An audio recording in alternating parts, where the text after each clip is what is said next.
सन 1857 के प्रथम स्वतंत्रता संग्राम के ठीक 2 वर्ष बाद इस महान क्रांतिकारी का जन्म हुआ।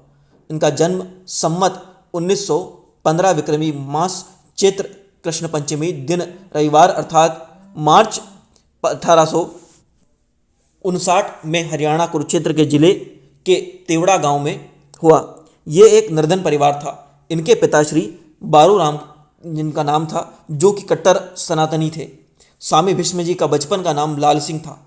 स्वामी जी के पिताजी शिव के उपासक थे। समाज में प्रचलित रीति रिवाजों एवं मूर्ति पूजा में उनका अटूट विश्वास था, श्रद्धा थी। स्वामी भीष्म जी की माता का नाम पार्वती देवी था, जो कि एक विनम्र, सुशील, धार्मिक विचारों की आदर्श भारतीय नारी थी। इनकी माता इन्हें स्वामी दयानंद की तरह हष्टपुष्ट पहलवान, आजीवन ब्रह्मचारी और सन्यासी बनाना चाहती थी। साथ ही वह रूढ़िवादी ब्रह्मत्व के प्रभाव को पूर्णतः समाप्त करने के लिए अपने पुत्र को तर्क और शास्त्रों की विद्या से पूर्ण एक प्रकांड पंडित बनाना चाहती थी। माता के अथक प्रयत्न व उनके प्रभाव से स्वामी भीष्म जी यह सब बन पाए। बच्चों में प्रायः जो आदतें होती हैं, कुश्ती करना, कबड्डी खेलना, दौड़ना, व्यायाम करना, भजन संगीत सुनाना इत्यादि, ये सब भीष्म जी में भी थी। गाने, भजन व संगीत सुनने में इनकी रुचि विशेष थी। स्वामी जी ने प्रारंभिक शिक्षा अपने गांव के पंडित चंदन राम से प्राप्त की। कुछ समय इन्होंने साधु पाठशाला हरिद्वार में भी शिक्षा ग्रहण की। तदंतर इन्होंने वेदांत के अनेक पुस्तकों का स्वाध्याय किया। साथ ही गाने बजाने का अभ्यास किया। 11 वर्ष की आयु से ही भजन गाने लग गए। इनकी आवाज़ शुरू से ही सुरीली थी। धीरे धीरे ही उच्च कोटि के गायक बन गए। स्वामी जी देशभक्ति की भावना कूट कूट कर इनमें भरी हुई थी। सन 1878 में ये क्रांतिकारियों से प्रभावित होकर कानपुर जाकर 32 नंबर पलटन में भर्ती हो गए। पौने 2 वर्ष तक फौज में नौकरी करने के बाद वे बंदूक लेकर फरार हो गए और क्रांतिकारियों के साथ मिल गए। स्वामी भीष्म जी सन 1851 में सन्यासी योगीराज के पास बल्ली गोहाना पहुंचे। उन्होंने योगीराज से प्रार्थना की कि वे उन्हें अपना शिष्य बनाकर जीवन सफल बनाएं। स्वामी योगीराज जी ने कहा कि आप अपनी इंद्री में छेदन कर दें तो मैं आपको संन्यास दे सकता हूं। स्वामी भीष्म ने यह शर्त स्वीकार कर ली।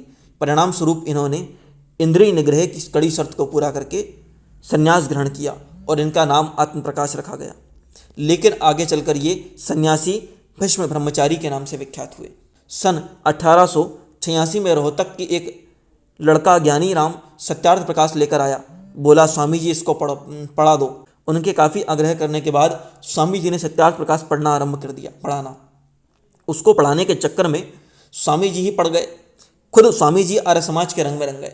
वस्तुतः स्वामी भीष्म ने भजन मंडलियों द्वारा सामाजिक और धार्मिक क्रांति, स्वतंत्रता आंदोलन के स्वरों को समाज में गुंजित किया, राष्ट्रीय चेतना जागृत की। स्वामी जी ने क्रांतिकारी राष्ट्रीयता से संबंधित पुस्तकें लिखी, जिनमें हजारों कविताएं, भजन संकलित हैं।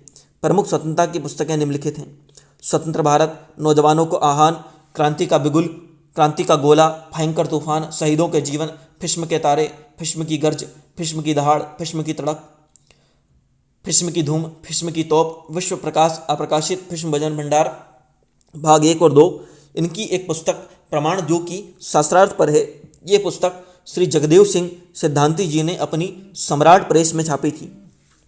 सन 1920 में से सन 1934 तक स्वामी भीष्म जी करेहड़ा गांव के समीप गाजियाबाद उत्तर प्रदेश में जंगल में कुटिया बनाकर रहने लगे।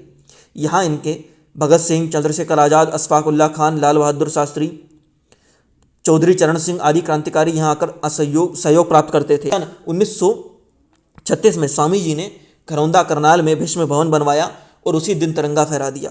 यह झंडा अंग्रेज अधिकारियों, पुलिस आदि के विरोध के बावजूद आज़ादी आने तक शान से फहराता रहा। सन 1938 में नेताजी सुभाष चंद्र बोस के नेतृत्व में दिल्ली में एक अखिल भारतीय नौजवान सम्मेलन हुआ।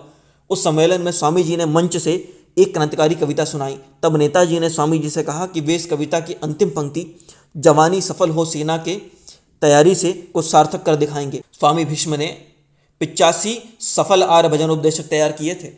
स्वामी जी के शिष्यों की सूची बहुत लंबी है। ज्ञानी जैल सिंह इत्यादि स्वामी भीष्म के प्रसिद्ध शिष्य रहे। स्वामी जी की सेवाओं को देखते हुए 21 मई 1981 को हरियाणा सरकार ने स्वामी जी महाराज का नागरिक अभिनंदन कुरुक्षेत्र की भूमि पर किया, जिसमें तात्कालिक गृह मंत्री श्री ज्ञानी जैल सिंह ने स्वामी भीष्म जी महाराज को एक कर्मठ देशभक्त उच्च कोटि का समाज सेवक बताते हुए उनकी सेवाओं को याद किया। 8 जनवरी सन 1984 दिन रविवार को भीष्म भवन घरौंदा में स्वामी जी महाराज का शरीरांत हुआ।